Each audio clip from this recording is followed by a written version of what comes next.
తదుపరి మీనరాశి. మీనరాశి వారికి కూడా ఈ యొక్క జూలై మాసం చాలా విశేషమైనటువంటి యోగంగా చెప్పబడుతూ ఉన్నది. కానీ శత్రు బాధలు మాత్రం పెరిగేటువంటి అవకాశం ఉంది. అంటే శత్రువులు పెరుగుతున్నారు అంటే దాని పరమార్థం ఏమిటి? మనం ఉన్నత స్థానానికి వెళ్తున్నాము అనే అర్థం కదా. అంతే కదా, మనల్ని చూడలేని వాళ్ళు మాత్రమే మనకు శత్రువులుగా ఎక్కువగా భావిస్తూ ఉంటాం. కాబట్టి మీరు ఉన్నత స్థానానికి వెళ్తూ ఉంటారు, శత్రు బాధలు పెరుగుతూ ఉంటాయి. అలాగే ఆరోగ్య సమస్యలు పెరిగేటువంటి అవకాశాలు ఎక్కువగా కనబడుతున్నాయి మీకు కానీ మీ కుటుంబంలో ఉండేటువంటి పెద్దలకు కానీ. కాబట్టి ఈ సూచనను జాగ్రత్తగా తీసుకొని ఆరోగ్య విషయంలో తగిన సమయంలో నిద్రాహారాలు, ఆహారం కావచ్చు, నిద్ర కావచ్చు, సమయం కేటాయించండి. తగినట్లుగా తప్పనిసరిగా ఆరోగ్యవంతులుగా ఉండడానికి అవకాశం ఉంటుంది.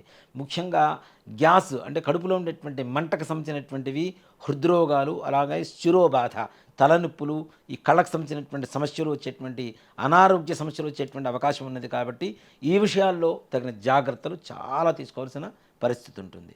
ముఖ్యంగా మంచినీరు ఎక్కువగా తాగడం ద్వారా ఇలాంటివి నిరోధిస్తూ ముందుకు వెళ్ళవచ్చు.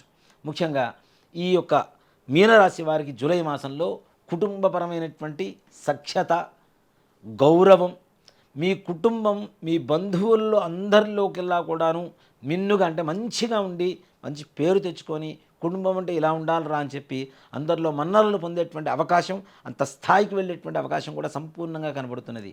కాబట్టి ఇలాంటి మంచి సమయంలో ఎక్కడ చిన్న చెడు కూడా, చిన్న మచ్చ కూడా పడకుండా ఉండాలి అంటే తగిన జాగ్రత్తలు తీసుకుంటూ పిల్లల్ని కూడా మంచిగా సద్బుద్ధితో మంచి మాటలు చెబుతూ మంచి ప్రవర్తన కలిగేలా చేయండి. మంచి కుటుంబపరమైనటువంటి గౌరవం పెరిగేటువంటి అవకాశం ఉంది. అలాగే మీ తల్లిదండ్రులకు కూడాను ప్రతి నిత్యం ఒక్కసారైనా సరే పాదాలకు నమస్కారం చేసుకోండి. లేదు వారు లేరు అంటే వారి చిత్రపటానికైనా సరే, ఫోటోకైనా సరే తప్పనిసరిగా వారి యొక్క నమస్కారం చేసి వారికి వారి దీవెనలు పొందేటువంటి అవసరం ఎంతైనా కనబడుతుంది. తద్వారా ఇంకా కుటుంబ గౌరవం అనేది ఇంకా పెరుగుతూ ఉంటుంది. మీ బంధువర్గంలో మంచి పేరు తెచ్చిపెడుతూ ఉంటుంది. అలాగే వ్యాపారస్తులు ఎవరైతే ఉన్నారో వ్యాపారం చేసేటువంటి వారికి ఈ యొక్క మీనరాశిలో ఉండేటువంటి జూలై మాసంలో విశేషమైనటువంటి ఆర్థిక లాభాలు రాబోతున్నాయి. మంచి విశేషమైనటువంటి యోగం కలగబోతుంది. అంతకుముందు పెట్టినటువంటి పెట్టుబడుల లాభం, ఇప్పుడు పెడుతున్నటువంటి పెట్టుబడుల లాభం, భవిష్యత్తులో లాభం.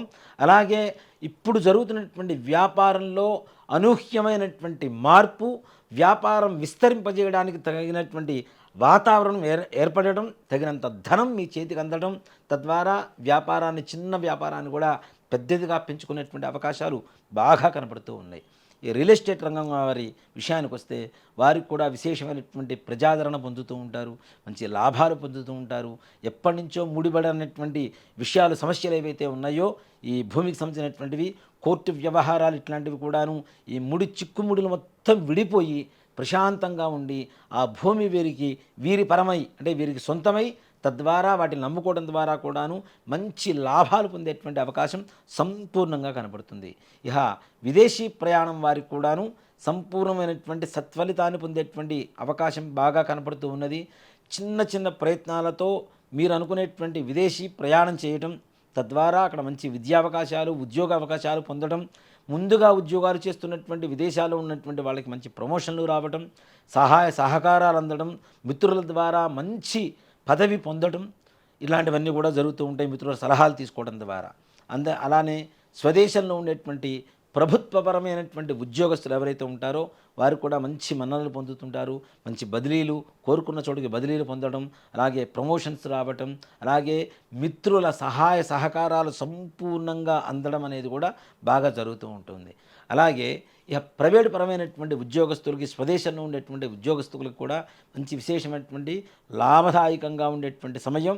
ఈ మీనరాశిలో ఉండేటువంటి వారు ముఖ్యంగా చెబుతున్నారు, ప్రైవేటు రంగంలో పనిచేస్తున్నటువంటి వాళ్ళు సొంత సంస్థలు ఏర్పరుస్తూ ఒక 10 మందికి జీవనాన్ని ఇచ్చేటువంటి అవకాశం కూడా ఈ జూలై నెలలో మీనరాశి వారికి కలిగేటువంటి ఒక దివ్యమైనటువంటి అద్భుతమైనటువంటి అవకాశంగా చెప్పుకోవచ్చు. మీనరాశిలో అంటే సొంతగా ఏదైనా వ్యాపార సంస్థలు పెట్టడం కానివ్వండి, సాఫ్ట్వేర్ కంపెనీలు పెట్టడం కానివ్వండి, చిన్న సంస్థను ప్రారంభించి పెద్దగా పెంచుకోవడం కానివ్వండి, ఇవన్నీ కూడాను జూలై మాసంలో అందరికీ సానుకూలంగా ఉండేటువంటి సమయంగా చెప్పుకోవచ్చును. ఇక విద్యార్థులు వీళ్ళు కూడాను చిన్న చిన్న ప్రయత్నాలతోనే మంచిగా ముందుకు వెళ్తుంటారు. ప్రయత్నం చేస్తే చాలు ముందుకు వెళ్తాం కదా అని చెప్పి కష్టపడి చదవకుండా, ఇష్టపడి చదవకుండా మాత్రం ఉండవద్దు. తప్పనిసరిగా ఇష్టపడి చదవండి. దైవానుగ్రహం చేత మీరు అనుకున్న దానికంటే ఇంకాస్త ఉన్నతమైనటువంటి మార్కులతో తప్పనిసరిగా ఉత్తీర్ణత పొందుతూ మంచి గుర్తింపు తెచ్చుకునేటువంటి అవకాశం బాగా కనబడుతూ ఉన్నది విద్యార్థులందరికీ కూడాను. మీనరాశి వారికి ముఖ్యంగా వీరిలో ఈ దోషాలు, చిన్న చిన్న దోషాలు ఏమైనా ఉన్నాయా, అవి కూడా పోవాలి అంటే ముఖ్యంగా శనివారం రోజున మనం మినప వడలు చేసుకుంటాం. ఈ వడలు తీసుకొని చక్కగా రాహుగ్రహం దగ్గర, నవగ్రహాలలో రాహుగ్రహం ఏదైతే ఉంటుందో ఆ రాహుగ్రహానికి ఒక 18 ఈ వడలు గుచ్చేసి చక్కగా మాల వేయటం, ప్రదక్షిణాలు చేసుకొని ఈ మాల వడలు ఏవైతే ఉంటాయో ఈ వడలన్నీ కూడాను ముష్టి వాళ్ళకి ఎవరైతే బిచ్చగాళ్ళు ఉంటారో దేవాలయం బయట వాళ్ళకి ఒక్కొక్కళ్ళకి 3 చొప్పున ఒక 6గురికి ఇచ్చేసి, దాంతోపాటుగా తోచిన విధంగా దక్షిణ ఏదైనా కాయిన్స్ రూపంలో వారికి ఇచ్చేసి కాళ్ళు కడుక్కొని ప్రధాన ఆలయానికి వెళ్ళి స్వామివారి నమస్కారం చేసుకుంటే తప్పనిసరిగా ఉండేటువంటి దోషాలన్నీ కూడా తొలగిపోయి ఇంకా సానుకూలంగా త్వరితగతిన మీరు అనుకునేటువంటి అన్ని పనులు కూడాను సజావుగా దిగ్విజయంగా పూర్తవడానికి మంచి పరిహారంగా చెప్పబడుతూ ఉన్నది. శ్రీమాత్రే నమః. శ్రీ గురుభ్యో నమః.